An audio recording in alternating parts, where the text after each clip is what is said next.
Welcome. I'm Pam Laricchia from livingjoyfully.ca, and today I'm here with Anna Brown. Hi, Anna. Hello. So this month on the Living Joyfully Network, the theme is navigating family gatherings. And with the holiday season quickly approaching, we felt that was a pretty timely topic.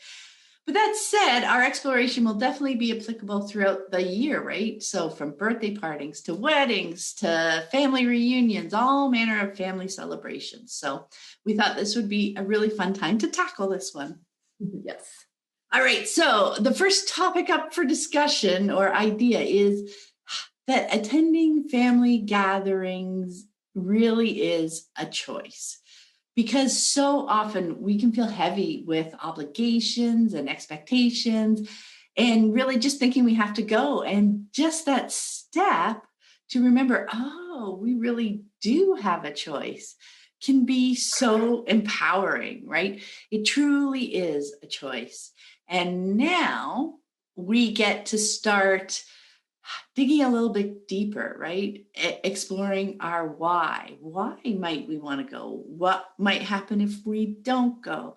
And just playing around with that idea is just, I feel I feel like weight is lifted off of me, even before I've decided whether or not we're going, just to even realize that it's a choice is a great first step, right? Yeah.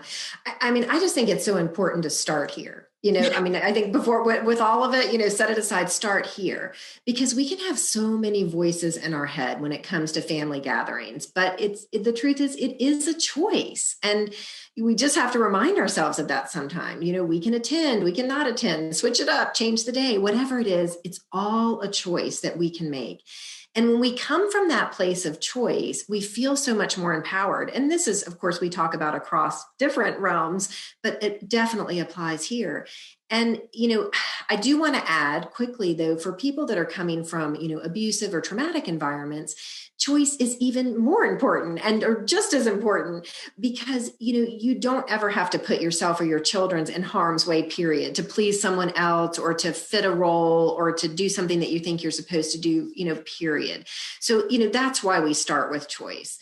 And so we can really check in with our whys. Like you said, why are we going? Where's this drive for us to be there? And for often it's because, our kids enjoy it and we like it and it's a family celebration. There are some bumps and we'll talk about those along the way, but so often it's that. But if it's something more, feel strong in yourself that, you can make the decisions for yourself and your family that really work for you and just really embody that idea of choice. But so back to kind of more generalization, I think we need to acknowledge that, we can be really humming along with our unschooling lives and we're feeling great. And, then suddenly an extended family gathering pops up. And like you said, it can be wedding, birthday, anything, but it can really shake us. And so just being aware of that and choosing to kind of stand in our power, I like to say it as grown-ass adults, parents, and partners, that allows us to cultivate the environment that we want. And so often we have this fear, there's going to be backlash or reaction or, something like that. And what I've found over the years is that people respond best to confidence and they'll just follow our lead on that. And if they don't, that's a time to kind of check in and say, there's some things about this dynamic and relationship that don't feel great because they're not hearing me. They're not hearing my children. And so then we may want to address that. And maybe we're dipping into that territory of there's some abuse or trauma or some other things that aren't happening that shouldn't be happening. But what I have found is so often the people that love us, like they do respond to our confidence and they like, oh, okay, I see why you're making that choice. It's not about me. It's about you, your child needing this or you needing that or your husband needing this or whatever it is, And so it's just when we can present things that way, I feel like it goes so much more smoothly. Yeah. Yeah. And for me, it was really important to first start, or it was helpful anyway, to first start with my choice.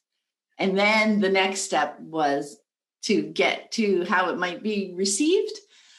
Because when I got to my choice, that's where I got that confidence, that grown ass adult, this is my choice. And by peeling back the why, I understood why. That gave me that confidence.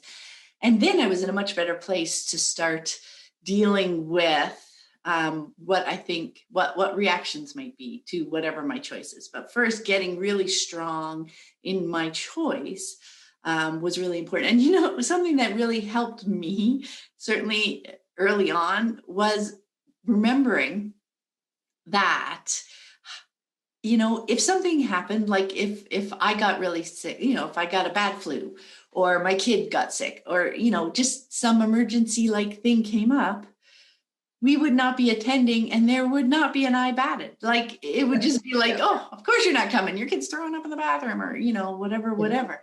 It's like, that reminds me that it truly is a choice because something could come up that we weren't attending and all would be well. So that was always a good reminder for me to just to help me stand in the fact that this really was a choice for me. And I love what you're saying about grounding in your purpose, and so just really taking that moment to take stock in yourself first, because I feel like when we're grounded in our purpose, then everything just kind of flows from that. The conversations with our kids and our spouse and the conversations with the extended family, because we just feel really sure. And I think if we don't take the time to do that, then that's where we can kind of be buffeted around, by all the different voices and the different needs of people. But, as we stand in our purpose, it feels easier. And then we bring more people into that circle. How does it feel for you? All of that. And we'll talk more about that in a minute. But yeah. And your point before too about our choice, it is our choice to distance ourselves from, family members, whether it's abusive, traumatic, or, just a real uncomfortableness that we feel, that it is okay to choose not to go. And then also at some points too, certainly earlier on our journey, where I still felt the obligation really strongly. But to realize that that's still a choice. Yeah. I'm choosing to accept that feeling of obligation and choose to participate from that point. So, you can give yourself so much grace around all of this in realizing that this is a choice, but the context and all the different things that we're weaving, like this is also just one moment. It's just 1 year. There'll be another birthday, another Christmas, another holiday, whatever it is. And this is going to be yet another experience. Whether we go or we don't go, it's just another experience to add to our bucket of experiences that will inform the next time we're making a choice like this, right? Yeah. So. And I've always gotten this from you, and I always love that, this idea of just, we're making a decision for right now, and it may look completely different next time. And I think that also is calming to the extended family. Like, it's not working for us right now because we have this nap going on, or we have this, illness going on, or we have this project going on, or whatever it is, but we're going to still prioritize seeing you, or we're going to make it work a different way, or it could look completely different next year. So it's not, sometimes we get stuck in this way is going to be what it is forever. And it's not. And so I always appreciate your reminder about that we're going to switch it up and change and keep checking in. Yeah. Well, which leads us very nicely into the next thing we want to talk about is how fun it is to play with traditions, right? Yeah. Extended family gatherings, like you were talking about, but also the things we choose to do at home to celebrate any event. Right? It is just so much fun to realize we get to start fresh each time. And that each time, whatever we do, you know what, that's just a bigger picture human thing, a great thing to remember on your unschooling journey. We're going to try this. We're going to play. We're going to see what happens. And then we see what happens, right? Nothing is set in stone. Oh, I did this now, so I'm going to have to do this forever and ever and ever. No, we don't want to that's more of a curriculum-y kind of thing. But that we get to have these experiences, we get to make choices, see how they unfold and learn from them, right? So I really think this is a great opportunity when we're playing around with traditions to start talking with our kids and with our partner, our spouse, and just start chatting. What is it that you love about this celebration or this event? What is it that you don't particularly like? And then we can just start brainstorming ideas, right? It's just so fun to start now having that conversation within our own family. Yeah. And I think, just back to the tradition piece, like they can be carried as a weight sometimes. And so that's that check-in moment to say, does this tradition bring me joy and lift me up? Or am I carrying it like this, giant pack? And so if you are feeling the weight of that, then this is again the choice. Whoop, we can just push that aside and look at it with fresh eyes. We can involve our kids and our spouse in finding out like what makes your heart sing about this gathering, be it your birthday, be it Christmas, be it, Thanksgiving, whatever holiday it is. And when we can throw open and hear all the different ideas, it gives us so much insight into the people that we love and kind of their hearts and what they enjoy about it. And so I love that piece of it. And just a couple examples from that, it's like my girls did not like big birthday parties. Like that was a thing with a lot of their friends, but they didn't love it. My youngest wanted to do it like a couple times.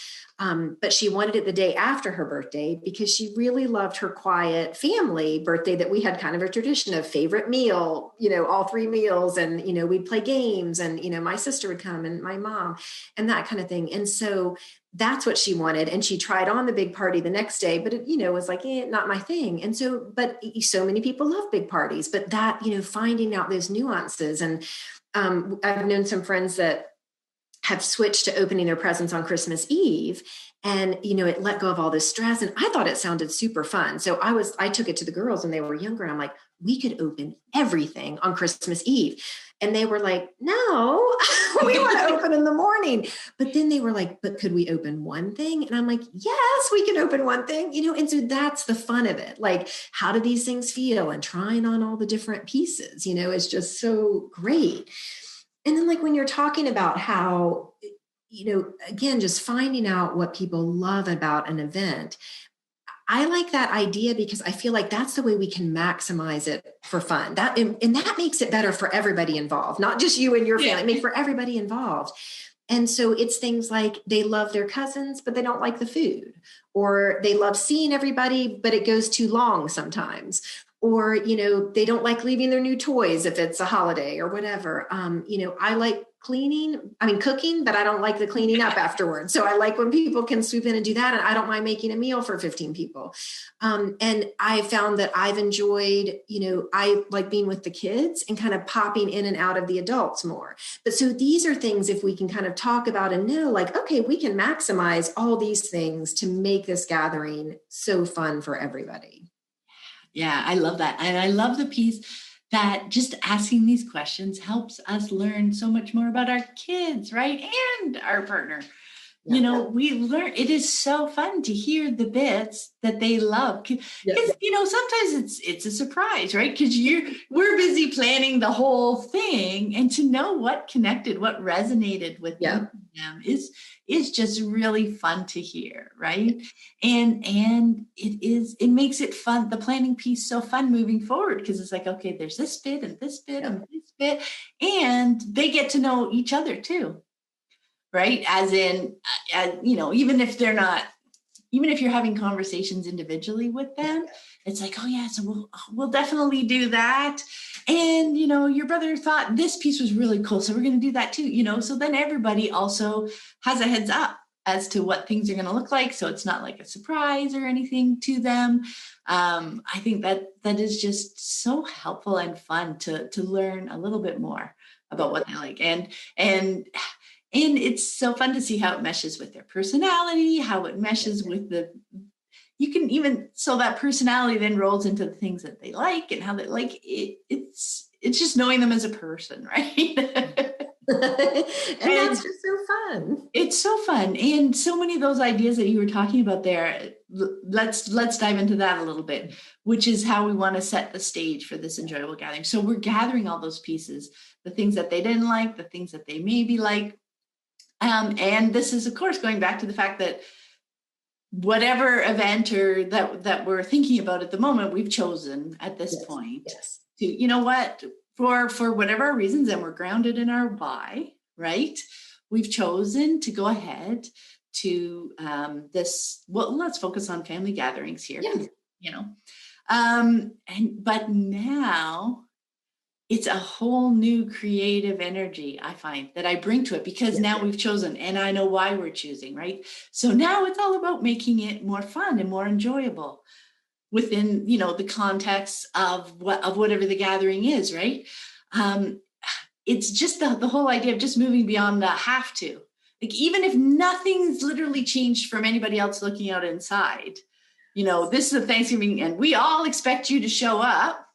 Yeah. And I played around with the fact that it's really a choice. And I've discovered, why I would actually like to attend. So I know I'm coming with a choice, even if everybody else thinks I'm just showing up because I'm supposed to. Yeah. It doesn't matter. Now I have this whole new energy to make it fun because I actually want to be there. I'm not showing up. Yeah, I have to come, blah, blah, blah. Right now I've got all this creative energy, and now we can dive into all these little pieces, right, of making it fun for us. First thing for me that was a big thing is just thinking of things that we enjoy. Like you were talking about, they have fun playing with their cousins.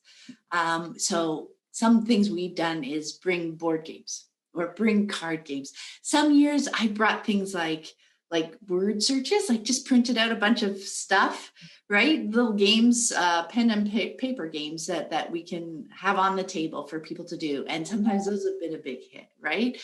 Other times I brought one year, I did on Christmas Eve. I brought little baggies of make your own ornaments. Oh, fun. And wire. And I cut it, put it in little tiny Ziplocs and brought a couple dozen of them and put them on the table after dinner. And a lot of people had fun just, putting those together. So it's just kind of what might be fun for all of us to do that my kids would enjoy too. How can I bring more people into the things that my kids enjoy? So for me, that was a big one. I love that. And we definitely found the prep work to be so valuable. And for us, it would look like, just because of the makeup of my kids, would be talking about the environment. What kind of space are we going into? It was really important for my oldest to have a place where she could get away. And so we'd talk about that ahead of time, and we'd confirm with the host when we got there, is this okay for her to have this space if she needs to, pop away and have a few minutes, so things like that. Food was a biggie for us. So, we're super particular about what we eat. And a lot of times it didn't fit well into the big gatherings. So, I choose to bring our favorite food to share with everybody, and often and the kids would eat ahead of time so that we didn't run into hungry emotions because the food was delayed or somebody was late getting there and we had to push things back, so we tried to think ahead about things like that. And then we too would bring the favorite games and think about things we wanted to share from our life, because what I found was so funny is, we would do really cool, fun things all the time in our life. And they just seem like everyday things to the kids, And I'm like, no, this is really interesting. I think they'll really want to know that you did this cool thing, or you learned to do a flip on the diving board, or you played this, whatever. And so they were like, oh, okay. And so it just gave them things to, connect and share about. So we just enjoyed that kind of, thinking about those things ahead of time. And again, bringing that joy. I loved what you said about, the things that you would bring. Because when we'd bring our favorite games, it was fun for the kids to be telling people how to play the games and, let's do this. And this is what we love about it. And my family's big game, they like to play board and card games. And so it would always really go over well. And so, that prep work is fun prep work, so it's, again, you're going to expend energy on these gatherings, period, because they just do. But it's so fun to spend that energy ahead of time, connecting and talking and learning more about each other, to then just have a fun gathering, instead of having to kind of pick up the pieces afterwards because maybe we haven't done the prep work. I mean, at least for me, that's where I want to spend my energy. So, well, no, I think that is such a great point, because fact is, we are probably going to be expending energy, because even if we go resistant to it, if we go just feeling like it's an obligation, and we don't do any prep and organizing for it, it's okay, look, we got to go today. It's today. Let's get dressed and off we go. Oh my gosh, the recovery time when we got back, it would be sometimes 2 and 3 days, because things would butt heads, people, comments here that we hadn't thought about and prepared and got ourselves, ready for, and, back pocket responses for. And we would literally get knocked off our game, like you mentioned earlier, just knowing you've got to go enter this different kind of environment than we're used to. the first off, the worry about it can knock us off our game, and then actually showing up can knock us off our game. So you're going to be spending that energy likely recovering from the event.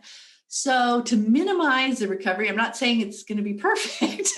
There will likely be some recovery after, but when we can put more energy into the prep and go into it feeling joyful and confident, I think that is really important. And we'll get there in a moment. I just wanted to touch base, like reiterate your food idea. Like that was something that we did too. Sometimes I would just bring snacks and keep them in my purse. I wouldn't like keep them obvious to people. Like, so if food got late, I'd be checking in with the kids. Yeah. I'm hungry. Oh, here, I got you a snack. If food got delayed, it'll be like half an hour, whatever, and share that. Cause then I can be kind of that buffer.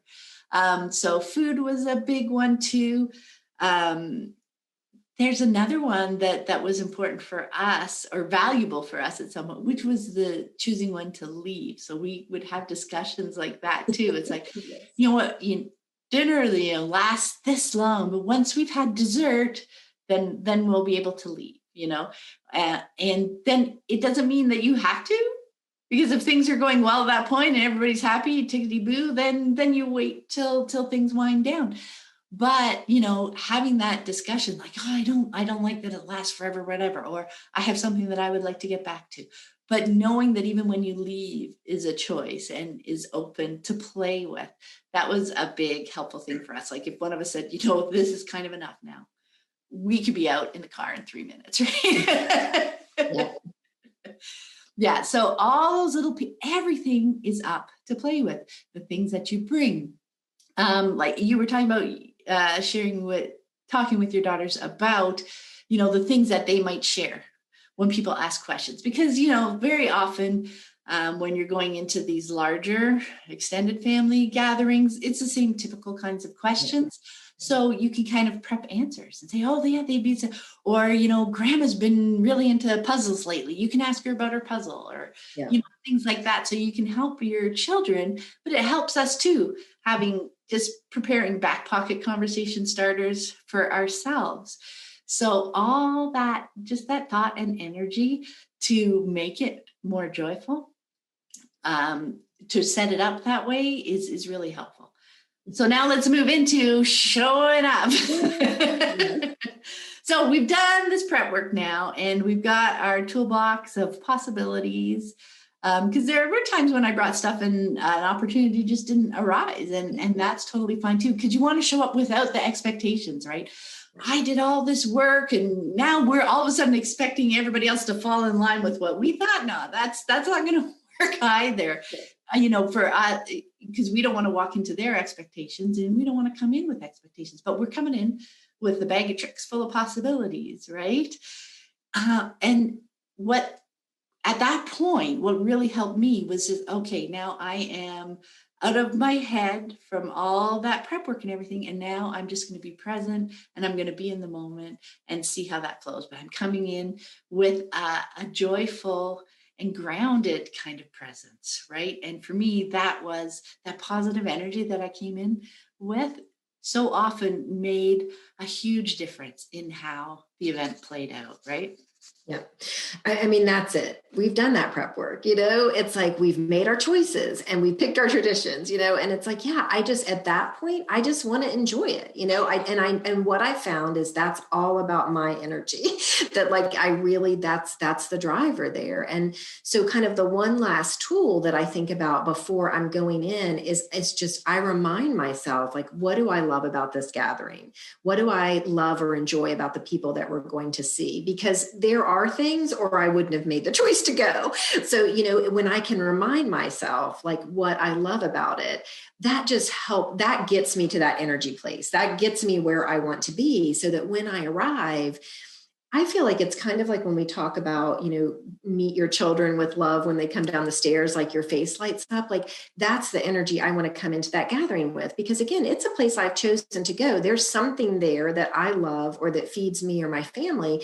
And so I just want to really meet it with that energy. And I just found that when I think the best of the people there and and of the environment, like that's what happens. That's what shows up. And so I just love that. And so, then I can just rest assured, like we've had these conversations, we've done that, and we're walking in with that happy, grounded energy. And so it just helps that set the stage for my kids, but also everybody else. I think it's just my joy's excitement, and excitement are contagious. And I think about the crafts that you're bringing and the things that you're doing. I just can imagine people really look forward to that. Like, oh, they're going to bring a cool game this year, or they're going to whatever. So and so then that lifts the energy. And so we talked about this before, but this is one of those moments where it's get out of your head and into the moment and just enjoy all the stuff that you've done to bring here, and the things you want to share with these people that are in your family that you love. Yeah, that just reminded me at that point, because that was one thing that the fun thing, because I was the one with the younger kids. Yeah. Their cousins were all a dozen years older than them. Wow. So we celebrate Christmas, and I ended up being the one. I started bringing Christmas crackers. Right. It's just like something to, break the mundanity of the celebration. And yeah, they would be watching for me to come in and put the crackers on, because, the table was already always set up. Yeah. And it was just so much fun, to just bring those little pops of fun to it. And a good chunk of them would actually wear their hat and all. But that is the whole point. And I think it's something that if you haven't experienced yet, it sounds a bit weird, but it's very human nature. When you're coming in and looking at things through the lens of having fun, I'm choosing to be here, this joyful presence, you're going to notice those reactions to it. It's like our brains are looking for patterns, right? And when we're looking through the lens of fun and connection, we're going to see those messages when we see somebody's connection. If we're coming in with that weight of obligation and, everybody else just thinks we're weird, that they don't like us, we're going to see those reactions, yeah. Right? And it's not that all of them aren't happening, right? But if we are really looking through that negative lens, our brain is really only going to register the negative reactions. It's not going to see the little smile over here, right? Oh, they're here. That's just going to pass. We'll maybe see it, but it'll pass right by. It won't connect, because that's not what we're looking for. But we'll see the little eye roll over there, right? Or we'll see somebody turn around and walk away. It doesn't matter. Like, those things are about them, right? They're not about us. And if we want to enjoy it, we can come in with that energy. And like you said, so many people respond to that, are attracted to that, because you know what? They're showing up at events and celebrations hoping to have fun too, right? So, and when you see that, it builds, and then that energy builds. And then it just kind of, so often it can turn other people too, like those negative reactions at first, because they're here because of the obligation. It's like, what? We can have fun here? We can enjoy this? Yeah. Okay, so you may turn a whole bunch of people around too. And there may be some people that you're just going to keep your distance from, because you know what? I'm not going to have a fun, positive interaction with them. That's okay. They're probably grumpy, sitting there over in the corner. Maybe there's two of them nattering back and forth and back and forth. That's fine. They can have their world, right? I don't need to change anybody, but I can still be myself. I can still be that joyful, grounded presence. And I'm here to have fun and to help people. And just to soak in that more positive, fun energy of it, right? So when you come in with it, it can have a really cool ripple effect on the whole thing, can't it? Yeah, I mean, I see it all the time. So yeah, I mean, it really is powerful. So it's probably then good to chat about when things do go sideways. So yeah, we've left them nattering away in the corner, but sometimes people will make comments or just may talk to our kids in a certain way that we're not comfortable with. So part of that being present too is also me being like open and curious as to what's going on. I'm not kind of tunnel vision in my own. I'm paying attention to what my kids are doing. I'm checking in with my kids. I'm checking in with what's going on. Like, so maybe I've talked to the kids and said, there's going to be a meal, there's going to be a big dinner, and, it'll probably be at around such and such a time, and we'll sit down and we'll eat. And maybe that's delayed. So I'm checking in with the kitchen or I'm helping out, and then I can go update them on things that I think they might be expecting that have turned, right? So just having some idea of what we can do in those situations so that we don't get taken off guard. Now, the classic one is like the pass the bean dip kind of thing, because it is so important to remember that we don't have to engage. That again is a choice, right? So we can pass the bean dip as basically you're in the conversation, you can, somebody asks something negative or says something negative. We can have like a little quick one-liner and then pass the bean dip. You can change the topic. You can go to the bathroom. Oh, I got to go get a drink. Oh, I'm going to go check on the kids. Just so many things. Oh, one of my favorites used to be when somebody was saying something maybe a little bit negative, like that conversation changer or a conversation starter. It's like, what do you do for fun lately? Or what's your big hobby right now? Oh my gosh, that used to be just so fun to watch their reaction, because like we said, they come in with these standard questions, right? Standard conversation topics. And to see them like literally stop for a second and have to think. And sometimes it's so interesting because they would say, I don't really have a hobby, or I don't, kind of know what I do. I work and then I watch some TV and that's it.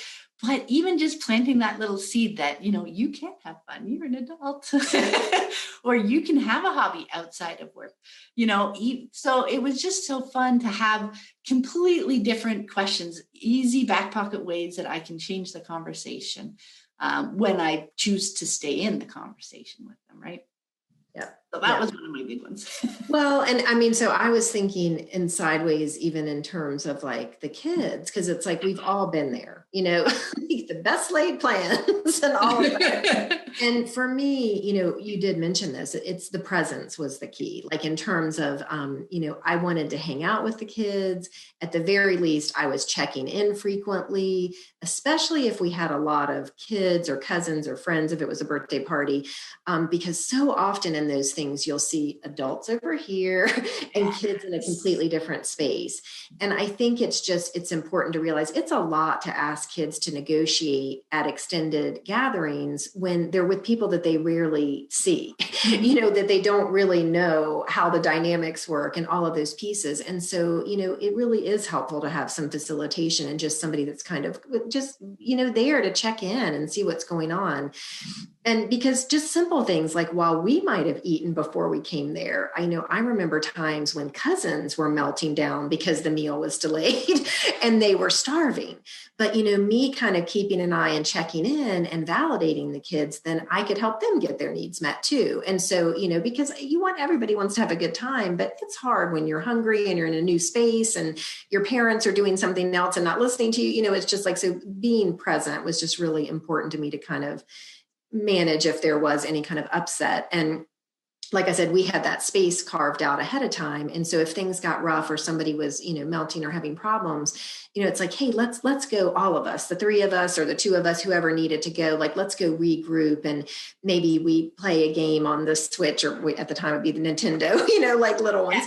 Or, that let's play a game or read a book, or let's just hang out and snuggle for a minute to just kind of regroup. And something, this is from you said before, but we really kept an eye on the length of things because, if things had gotten long, that was also where things started to take a turn. And so, I could then see, okay, it's getting too long. And like you said, we're out of there. I can say the goodbyes. David can be packing up the car, like we can go, and that calmed people to know, like, I'm being heard, I'm being seen, this is getting too long, and wanting to go. And so really, I think what's super important to bring into these is halt, because it's hungry, angry, lonely, and tired. And any or all of those can happen at a holiday gathering, and so when we're really staying connected to that, it's like, okay, we can think about food, we can think about, new dynamics with friends or cousins, we can think about lonely, mom's not been, she's in the kitchen doing stuff and with the adults, and I haven't had that connection time. And tired, it's just been too long. Like we've just been here too long. So just keeping that in the back of our mind then really takes kind of the sting out of it, because I think if our child is having upset in a gathering like that, it can start to feel tough. People are looking at us and what are they thinking and, whatever. And so then when it can just go, she didn't eat earlier, or she's really tired, or this is just a long day for her, we missed our nap or whatever, then that takes the focus off of the problem being you or the child or whatever. You're able to give, a label to it, something that they can understand. And honestly, they've all been there. They've had kids that needed naps or were tired or were hungry or whatever. So then it just changes that energy. And I guess the last thing I want to say about this is just, we always, always, always come back to connection. And so keeping my connection throughout the gathering was so important, because then when things went sideways, it was so easy to reestablish. Like, it was so easy for us to just, I had just been there a few minutes before if I was popping in and out or whatever. And so when we can keep those connections, that keeps like a slight sideways from just being like the full on disaster, That's the value of checking in regularly. Exactly. Okay, so I had two things that popped up while you were talking. So the first is totally that connection piece. And you know what? At this point, I forgot that it's not normal to like hang out with the kids, because I would. For me, by the time kind of dinner, the main part of dinner was done, I was kind of done with the adult kind of conversation that was going on. I would go hang out with the kids. Yeah. I wanted to have fun too. So, and nobody, really said anything. I don't know what they were thinking, but anyway, I would go hang out with what they were doing, right? Because I had excused them. That was an example of one thing that I did is taking the constraints of how we know other people, the expectation, especially of the host, is flowing, right? So we would go over to my mother-in-law's. And being excused from the table was a big thing for them, right? But me knowing that, and me also knowing, by the second or third course, my kids were full, right? And they had enough of sitting. They're not going to stay sitting there when they're full and they don't want any more of the food that's coming. So I would excuse them, right? I would just say, I might be saying it as they're like half out of their chair. Yeah. Oh, yes, you can be excused. Off you go. Have fun. And that did two things. It helped in the moment, that because they wouldn't challenge that right there, because I'm the parent. That's of course I get to excuse my kids. But also if they were frustrated with that or whatever, if they thought it was too early, it was me making the decision. Exactly. Right? So they would have that conversation with me. It wouldn't be about my kids. So I could play that buffer role. Yeah. So hanging out with the kids is totally okay. It's fun. And it's important to regularly check in and see how things are going and keep that connection going. Another thing we used to do, like you mentioned, a bunch of things, like for the space, when we found we needed space, when things were getting overwhelming, we would often go for a walk.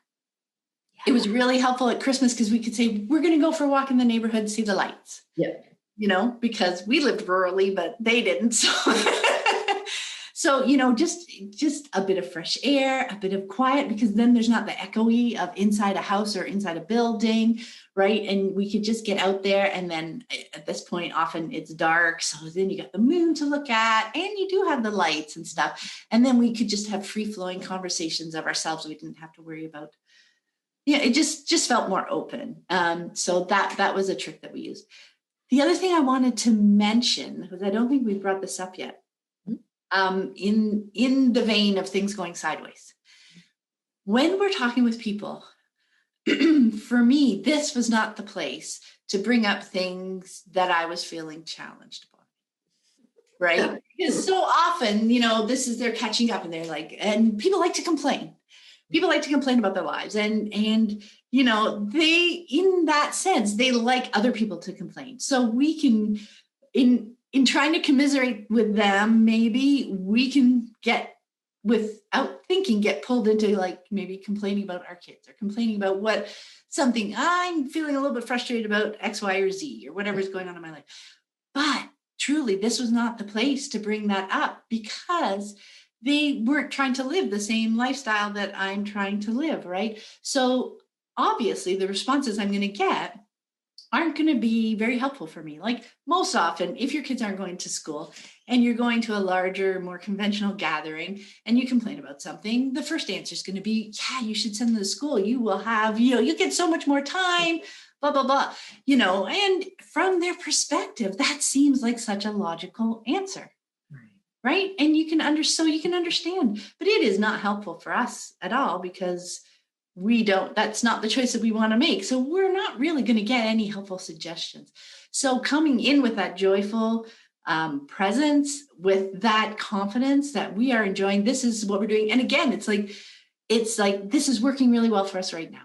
Yeah. When people ask, how are things going? You must be, it must be so hard. You're home with the kids all the time. It's working really well for us right now. We're having a lot of fun. We'll see how it goes.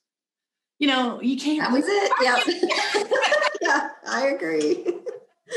So yeah, I wanted to bring that piece up because it's not about, not asking questions and stuff, but there's better places to ask questions. For sure. Yeah. And yeah, to process that, it's not the place. But that reminded me. So we just recently had kind of a small gathering, but there were children there.